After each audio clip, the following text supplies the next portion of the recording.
महंगाई को लेकर भड़के पप्पू यादव, कहा 50 रुपया नहीं कर दिया पेट्रोल तो कहना गप्पू। अपने आक्रामक तेवर को लेकर हमेशा चर्चा में रहे जाप सुप्रीमो पप्पू यादव एक बार फिर से सुर्खियों में आ गए हैं। उनके ट्वीट ने उन्हें एक बार फिर से चर्चा में ला दिया है। ट्विटर के जरिए महंगाई को लेकर उन्होंने भाजपा पर निशाना साधा है। एक तस्वीर साझा करते हुए प्रधानमंत्री नरेंद्र मोदी और उत्तर प्रदेश के सीएम योगी आदित्यनाथ के बारे में अजीबोगरीबे बातें लिखी है। साथ में ये लिखा है कि ऐसा करने पर अगर पेट्रोल डीजल की कीमत 50 रुपये प्रति लीटर ना हो गई तो पप्पू की जगह गप्पू कहना। बिहार में 6 महीने के अंदर मिले कैंसर के 3,500 नए मामले, 16 जिलों के हैं मरीज। प्रदेश के 16 जिलों में चल रहे कैंसर स्क्रीनिंग कार्यक्रम से महज 6 माह में ही 2,783 लोगों के कैंसर के शुरुआती लक्षण मिले हैं। अब तक जिन रोगियों की पहचान हो चुकी है उन्हें सूचीबद्ध कर इन्हें मुफ्त इलाज की व्यवस्था की जा रही है। ये जानकारी प्रदेश के स्वास्थ्य मंत्री मंगल पांडे ने दी। उन्होंने बताया कि कैंसर एक गंभीर बीमारी है जिसके पहचान और जागरूकता को लेकर कार्यक्रम चल रहे हैं। सरकार की ओर से कैंसर मरीजों के चिकित्सा की सुविधा भी दी जा रही है। राज्य में कैंसर रोगियों की पहचान के लिए 16 जिलों में केंद्र के सहयोग से कैंसर जागरूक और स्क्रीनिंग कार्यक्रम चल रहे हैं। दिल्ली में बिहार वासियों के लिए खोली गई लैंड क्लिनिक, अधिकारियों ने समस्याएं सुनाकर उपाय बताई।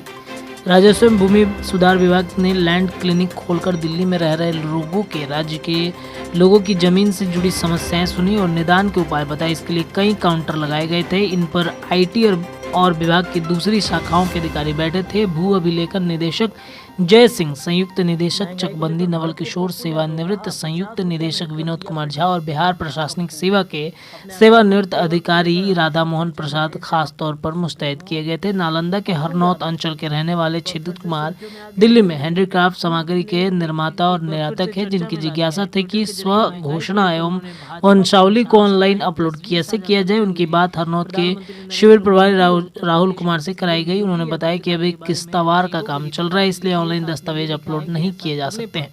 अगर पेट्रोल डीजल की कीमत 50 रुपये प्रति लीटर। बिहार पंचायत चुनाव के 7वें चरण में 1.07 लाख प्रत्याशी मैदान में, 3 को होगा छठे चरण को मतदान।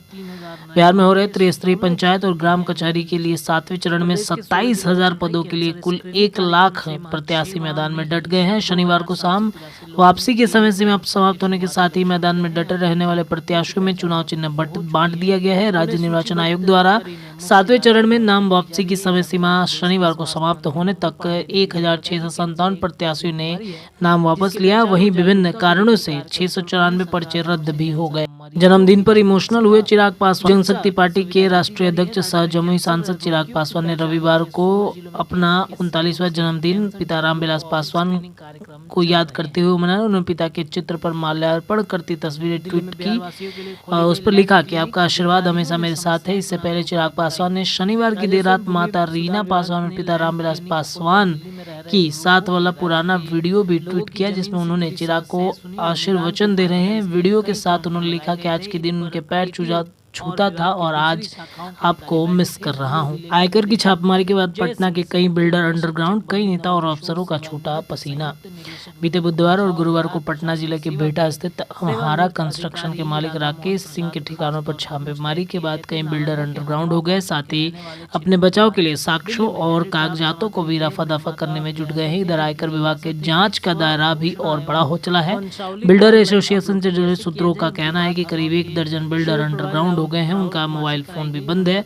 मिली जानकारी के अनुसार ये बिल्डर सीमेंट से जुड़े फर्जीवाड़े में शामिल है। सरकारी निर्माण कार्य के लिए आने वाला सीमेंट का ये उपयोग करते हैं और इसका फर्जी बिल बनता है। सरकारी अधिकारियों को मिली भगत से भी ये कार्य सामने आई है। विदेशी मंत्री जयशंकर से मिले अमेरिकी विदेश मंत्री एंटनी जो ब्लिंकन। इटली की राजधानी रोम में G20 शिखर सम्मेलन में इतर भारतीय विदेश मंत्री डॉक्टर एस जयशंकर और अमेरिकी विदेश मंत्री एंटनी जे ब्लिंकन के बीच मुलाकात हुई। इस बैठक में भारत अमेरिका व्यापक वैश्विक रणनीति साझेदारी को और मजबूत करने पर जोर दिया गया। अमेरिकी विदेशी विभाग के प्रवक्ता ने इस बात की जानकारी दी। ब्लिंकन और जयशंकर ने क्वाड के माध्यम से भारत प्रशांत सहयोग को मजबूत करने और सामान्य क्षेत्रीय प्राथमिकताओं पर सहयोग का विस्तार करने के प्रयासों पर चर्चा की। इन दोनों देशों के समकक्ष कोविड-19 से निपटने और टीकों को वैश्विक स्तर तक पहुंचाने पर बल दिया गया। इसके अलावा COP26 में जलवायु महत्वाकांक्षा को बढ़ाने पर सहयोग करने पर सहमति बनती दिखी। कर्नाटक सरकार ने दिवाली को लेकर दिशा निर्देश किए जारी। कोरोना महामारी के बीच कर्नाटक सरकार ने शनिवार को दिवाली को लेकर दिशा निर्देश जारी किए हैं। राज्य ने केवल ग्रीन क्रैकर्स की बिक्री की अनुमति दी है और लोगों को शारीरिक दूरी समेत कोरोना संबंधित अन्य मापदंडों का सख्ती से पालन करने की सलाह दी है। दिवाली के लिए नए दिशा निर्देश जारी करते हुए सरकार ने कहा है कि केवल अनुमति वाले विक्रेता ही 1 नवंबर से 10 नवंबर के बीच आवासीय क्षेत्रों के बाहर तय स्थानों पर ग्रीन क्रैकर्स बेच सकेंगे। दुकानों के बीच 6 मीटर की दूरी जरूरी है।